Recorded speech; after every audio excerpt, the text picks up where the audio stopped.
ចំណូលគឺជា is income ដែលរកបានដែលត្រូវបានទទួល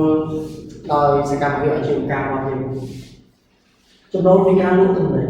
ចំណូលពីការលក់សេវាកម្មក្រុមហ៊ុនលក់កុំព្យូទ័រចំណូលពីនេះចំណូលពីការលក់កុំព្យូទ័រក្រុមហ៊ុនលក់អាហារនៅពេលលក់អាហារក៏បានចំណូលដែរណាវាជាចំណូលរបស់គាត់ចឹងវាគឺជា operation នៅក្នុងសកម្មភាពអាជីវកម្មជាប្រតិបត្តិការអាជីវកម្មចំណូលឡើងមានដូចជាអីគេចំណូលអត់មានចែកតែពេលវែងទៅពេលខ្លីណាតែចំណូលហើយអត់មានខ្លីអត់មានវែង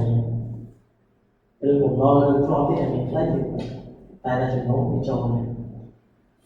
ចំណូលវាដូចជាគេចំណូលពីការលក់ទំនិញឬក៏លក់សេវាកម្មចំណូលពីការប្រាក់នៅក្រុមហ៊ុនសំលុយដាក់ទៅគេបានការប្រាក់បានជាចំណូលណា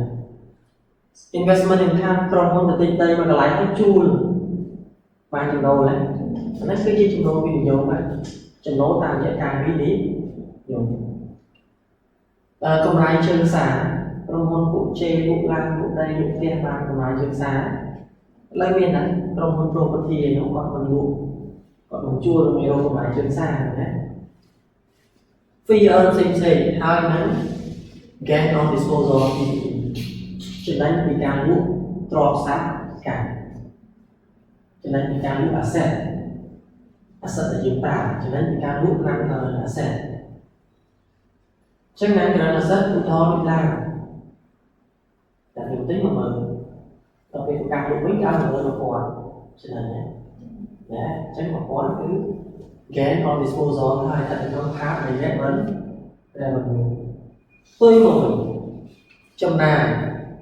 គឺវាធ្វើឲ្យថយចុះនៅអត្ថប្រយោជន៍ផ្នែកសេដ្ឋកិច្ចរបស់ក្រុមហ៊ុនតែចំណាយថយចុះហើយមែនទេលុយទៅប្រើមានណាចង់ចំណាយទេអត់ស្អីមានទេប៉ុន្តែវាចាំបាច់នៅក្នុងការនេះវាចាំបាច់ត្រូវតែការនេះស្បែកពូរបស់ម៉ូតូនោះគាត់ចាក់សាំងទេតែណាតែគាត់ខំធ្វើយ៉ាងណាសងចៃសាំងគាត់ឲ្យអត់តិចតែប៉ុណ្ណឹងនេះអញ្ចឹងចំណាយមានដូចជាគេចំណាយប្រាក់បៀវត្សជួលណាចំណាយដល់ទឹកភ្លើងការប្រាក់ចំណាយចាយដល់ជួលនៃផ្សេងនិងផ្សេងទៀតចំណាយផ្សព្វផ្សាយឃើញទេ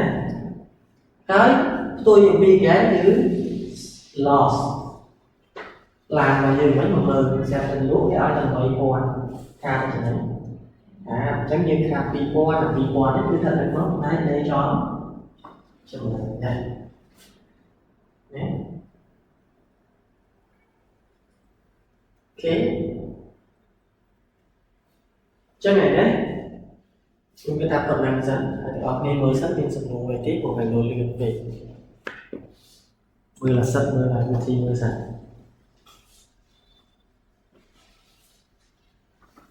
និយាយទៅដល់ពីឬក៏សម័យការស្កេតណា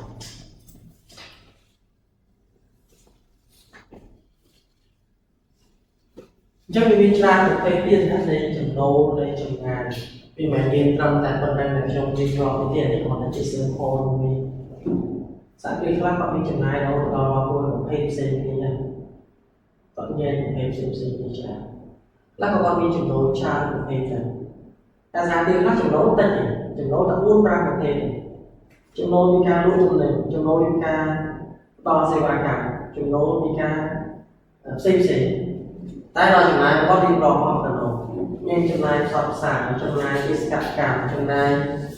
បុគ្គលិកចំណាយឯកសណ្ឋានបុគ្គលិកចំណាយផ្សេងមានច្រើនជាចំណូលច្រើនតែធំជាងចំណូលណាអញ្ចឹងសួរថាតើបំបែកប៉ុណ្ណាឲ្យអស់វាអាស្រ័យទៅលើការប្រើប្រាស់របស់ក្រុមហ៊ុននីមួយនេះទីមួយបើសិនជាបំបែកប៉ុណ្ណឹងហើយនៅតែមិនអស់ចិត្តទេគឺថាបំបែកញ៉ៃបំបែកវិភាគបំបែកវាតទៀតធ្វើម៉េចឲ្យយើងងាយស្រួលក្នុងការវិភាគពីថាអូអាចំណាយប៉ុណ្ណាគាត់លេខទៅដឹងតែខ្លះសូម្បីចំណាយផ្សព្វផ្សាយគាត់ញ៉ៃទៅទៀតចាយជាងពេលទៀតមានចំណាយផ្សព្វផ្សាយតាមអង្គជុផ្សេងចំណាយផ្សព្វផ្សាយតាមទូរទស្សន៍ផ្សេងចំណាយផ្សព្វផ្សាយតាមព័ត៌មាន Facebook អីផ្សេងដើម្បីតែក្នុងនោះគាត់ថាគាត់ស្រួលមើលបាត់លេខមើលគាត់ថាអូអានេះចំណាយតាមទូរទស្សន៍អត់ប៉ុណ្ណេះ ចំណាយតាម media សន្ទុះតាមវិទ្យុអស់ប៉ុណ្ណាតែគាត់តែចាប់បានមួយទៀតយើងឃើញថាពេលខ្លះយើងទៅទិញវាស្រួលយើងណាអ្នកឯងទទួលបន្តពីណាអ្នកដឹងការលក់ហ្នឹងពីណាការដឹងតាមរយៈទូរទស្សន៍ផ្សព្វផ្សាយតាមរយៈ Facebook អញ្ចឹងអ្នកលក់ក៏តែលោកឃើញថាគេចំណាយប៉ុណ្ណឹងទៅលើ Facebook តែបើអតិថិជនច្រើនជាងចំណាយផ្សព្វផ្សាយតាមទូរទស្សន៍ទៅទៀតតែអស់លុយច្រើនឥឡូវគាត់ចាប់បានពិចារណាតែគាត់គួរតាមផ្សព្វផ្សាយតាមទូរទស្សន៍ឬក៏យក Facebook ជាគោលអស់លុយតិចហើយវាស្គាល់ច្រើនហ្នឹងណាចឹងផ្សេងៗទៀតក៏អញ្ចឹងដែរនេះគ្រាន់តែជា sample ទីអនឡាញបង្ហាញមានច្រើនជាងបន្តទៅទៀត